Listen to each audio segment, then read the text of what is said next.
Hi guys, it's Abby. Welcome back to my channel, and in today's video I'm going to be talking about why I decided to retire my service animal.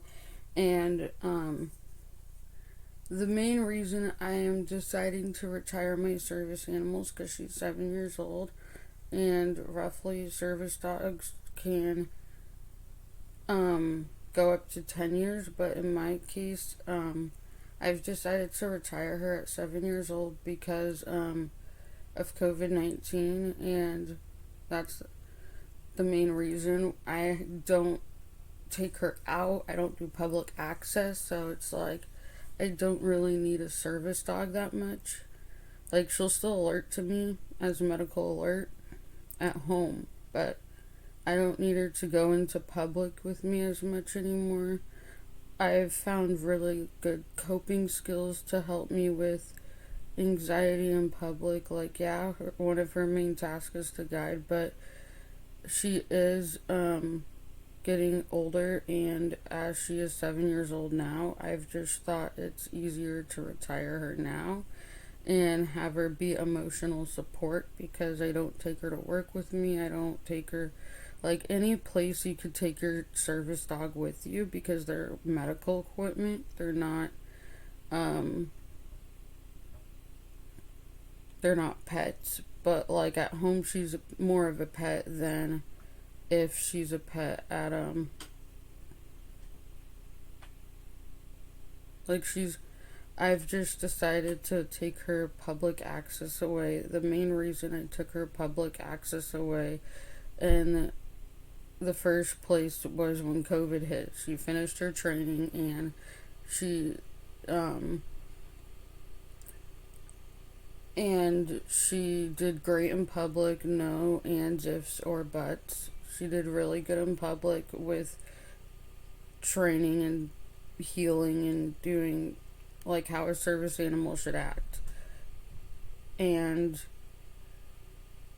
the main reason I'm retiring her is because one day I did one public access outing with her, because when COVID first started, I just thought, oh, I'll just take her on the days I really need her, and I'll stay in the car with her.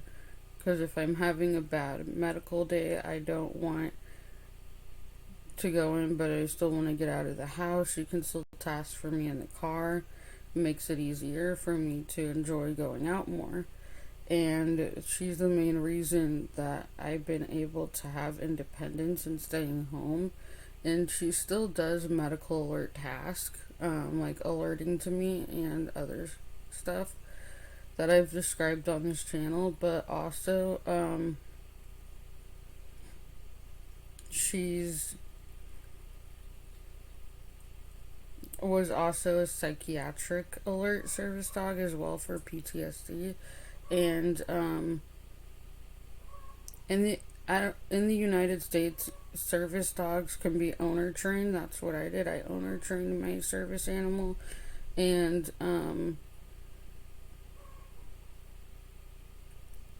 your service animal has to be under your control the entire time.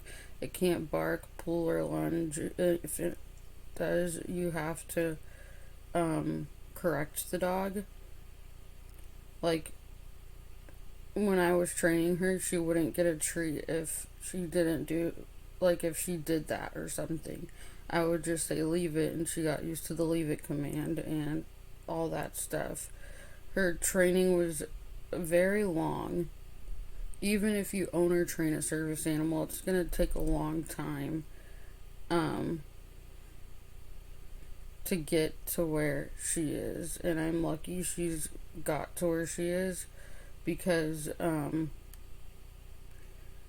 if you really want to think of training your dog for service work, or even just to have a really good trained emotional support dog, I would highly recommend watching It's Me or the Dog. I used a lot of her techniques, and they really helped training my service animal. That's how I got to train my service animal. And recently, when I did one public access trip with her like a year ago, she got sick for 2 days and recovered, but I didn't want to take that chance, and that's when I took her public access away. So she's still a medical alert dog, but she's more I just put her, like, she's more emotional support now, which is what I need right now, is more emotional support in the medical alert task she does. And with that, the she does alert when I get shaky and anxious to take the medication. She's more medical alert.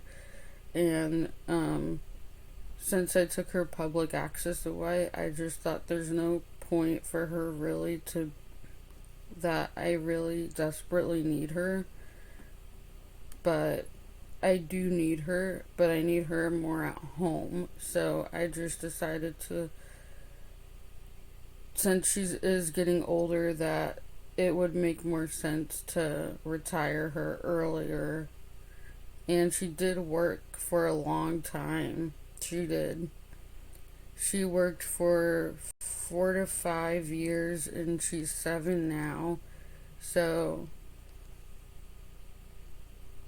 she did good, but a lot of service dog handlers either decide to give away their service dog, depending if it's from a school or not, or they get to keep them as a pet. And that's what I'm doing in my case. I'm retiring my service animal, but she's more of an emotional support animal now.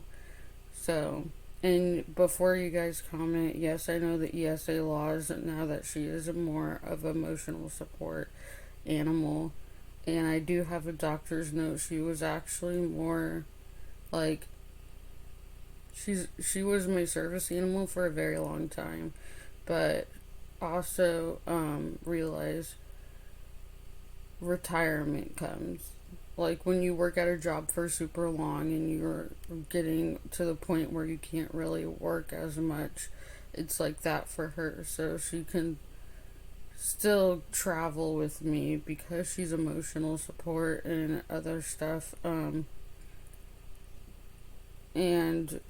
I do have a doctor's note. My therapist recommended it. Any mental health professional, physicians included, doctors' offices included, can prescribe you an ESA if they feel that is the right treatment plan for you. Service dog, great treatment plan for me. It shouldn't be the first thing, but it also shouldn't be the last thing for a service animal. No, but if you want to know more about service animals, you can go to the ada.gov.com, and it'll give you more of like emotional support animals and ESAs on the laws there. I hope you guys enjoy.